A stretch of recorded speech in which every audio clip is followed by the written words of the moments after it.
Hey, this is Ryan of Happy Healthy Vegan. So just earlier today I was going through my news feed and I saw this story from Gizmodo telling people not to watch Seaspiracy because they're saying it's vegan propaganda, which I had to laugh at because, you know, it's so ironic. This is what I've been fighting for years here on our channel, is fighting through all the misinformation, the propaganda that's trying to debunk veganism. So when I saw this, I'm going, let's take a look, because I know there's something going on here that's just not right. Veganism is not propaganda. Write it down, you anti-vegan. So anyway, the author of this article says that the documentary has been very popular on Netflix since coming out in late March. But yet nearly every marine scientist this guy's seen talking about the movie has wanted to see the movie sunk into the Challenger Deep, never to be seen again due to rampant misinformation. I'll leave much of the debunking of the bad science in the film to the subject matter experts. So I click on the link to the experts, and it takes me to this webpage put out by this organization known as Sustainable Fisheries. More on them in a second, but I want to see if the author of this article is indeed an expert in the field. It turns out this expert in the field is not actually quite an expert in the field. And this is not a diss on Emily here. I'm just pointing out that she doesn't have a PhD. She doesn't even have a master's degree. She's studying for her master's right now in geography, but far from being someone with a doctorate degree in an oceanic field. This is not an expert, Gizmodo. So anyway, let's get back to the Sustainable Fisheries company thingy that Gizmodo's linking to for their expert information here. And just looking at this page, I've seen this kind of thing before. Something smells really fishy here. If you click into the About Us and you want to try to find their sources of funding, and they list them here, but they're being very vague because as you can see here, very clearly they receive money from the fishing industry. And the reason why I said vague is that they're intentionally being deceptive here, not being transparent about how many fishing industry groups they receive funding from. All they said is from some. And anyone who studied formal logic knows some means at least one. It could mean 10. It could mean a billion, a trillion. They're intentionally not revealing the extent of their ties with the fishing industry here. Why? Because they must have some extensive ties. So anyway, let's get back to this article here by Emily D'Souza, written for the Sustainable Fisheries Company here, about how Seaspiracy is just misinformation. And let's look at this one claim here that I'm going to focus on for the rest of this video.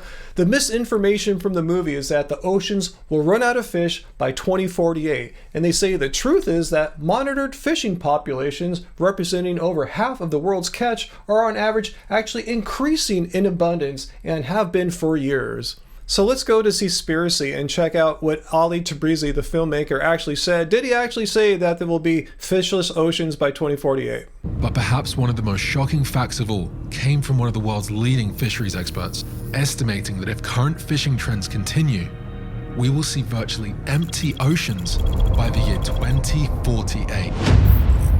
All right, so he did say that there would be virtually empty oceans by 2048, but Ali is merely paraphrasing the results of actual experts, people with PhDs, published research in the field. And let's take a look what they actually said. So according to this study led by lead researcher Boris Worm, remember his name, we'll return to him later on, he said based upon the trajectories of diversity loss, they project from this study, from the data, that a global collapse of all taxa currently fished by the year 2048. So yes, we're not saying that the oceans will be empty of all sea life and fish by the year 2048. They're saying all the major fishes that are being fished by the fishing industries will pretty much be gone by the year 2048. So did the Sustainable Fisheries Company here like what that conclusion was compared to what Ali said? No, they disagree with both. In fact, they go on to say that this study is severely flawed. They're saying this idea of depleted fisheries by the year 2048 comes from this 2006 paper that I just showed you,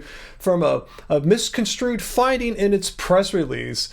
And they say the journalists ran with it, despite that there's been dozens of follow-up papers debunking it, and the original authors, they claim, themselves have updated the data, implying that the original authors think this data is no longer true. But everything that these guys are saying here is just completely false. Let's start off with the press release.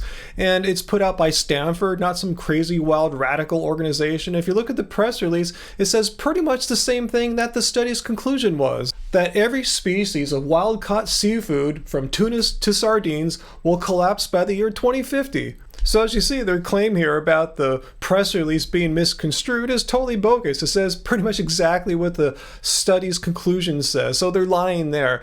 And then they're also lying too, as I'll show you here, about the lead researchers have come to a different opinion over time. Again, let's go back to the lead researcher, Boris Worm, and let's jump ahead from the 2006 study to his most recent one in 2018, entitled Averting a Global Fisheries Disaster. And he has, again, yet another not so great conclusion about the future of sea life. He's saying under current management, 88% of fish stocks would be overfished and well below their target biomass in 2050. He didn't change his mind, and if he did, by not that much. So these sustainable fisheries guys can't be trusted, not only for their failing to disclose the true extent of their fishing industry funding, but their information, and once you fact check it, as I've done, is just false. There's been no misconstruing from the press release. It says exactly what the study's conclusion, the 2006 study, said. And if you look at what they said here about the researchers have later had a change of heart as time went on, no, they're saying pretty much exactly the same thing, 2050 instead of 2048. But it gets even worse, as you'll see here. They try to justify that the oceans are actually doing really, really well by using industry-funded studies. So they're saying even further progress has been made over the last decade. Monitored fish populations around the world, representing over half of all catch, are generally healthy or increasing. Oh, really? So let's go check out this study that they linked to, the study showing how the oceans and fisheries are doing much better now. And if you look at the sources of funding, you'll see that there's donations from 12 fishing companies. Oh, really? Expect people to believe a study that was funded by a dozen fishing companies that came to the startling conclusion that fisheries are doing quite well right now. I wonder why their conclusions run contrary to other studies that are not funded by the fishing industry. Well, let's take a look at the lead researcher of this study. As you see, it's no coincidence whatsoever. Ray Hilborn is a well-known overfishing denier. According to this article and research from Greenpeace, Professor Hilborn has received over $3.5 million of funding from the fishing industry, much of it not disclosed in his research articles. For instance, in an article of him discussing his opposition to marine protected areas, he failed to disclose that he has any conflicts of interest. Doesn't really think that receiving over $3.5 million from over 60 distinct seafood companies has any bearing on the matter. I know some of you skeptics out there might be saying, why do you have this extreme distrust of industry-funded studies? It's the same reason I distrust them when it comes to the dairy industry, the meat industry. It's been shown, there's been studies of these industry-funded studies, and they show that compared to non-industry-funded studies, industry-funded studies magically seem to find the conclusions that they're looking for, that support their points of view. Case in point here, let's look at an unbiased source of information that focuses on the same thing. How sustainable are our current seafood practices? The United Nations FAO.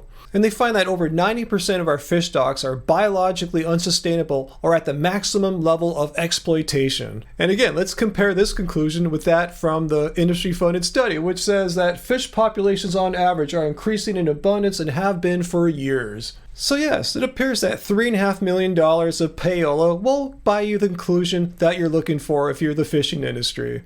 So let's recap what we have here. We have the fishing industry paying millions of dollars to willing researchers to accept that money to produce studies that produce conclusions that are very favorable to the fishing industry, showing that, hey, we can overfish all we want because there's no such thing as overfishing. The oceans are kicking butt.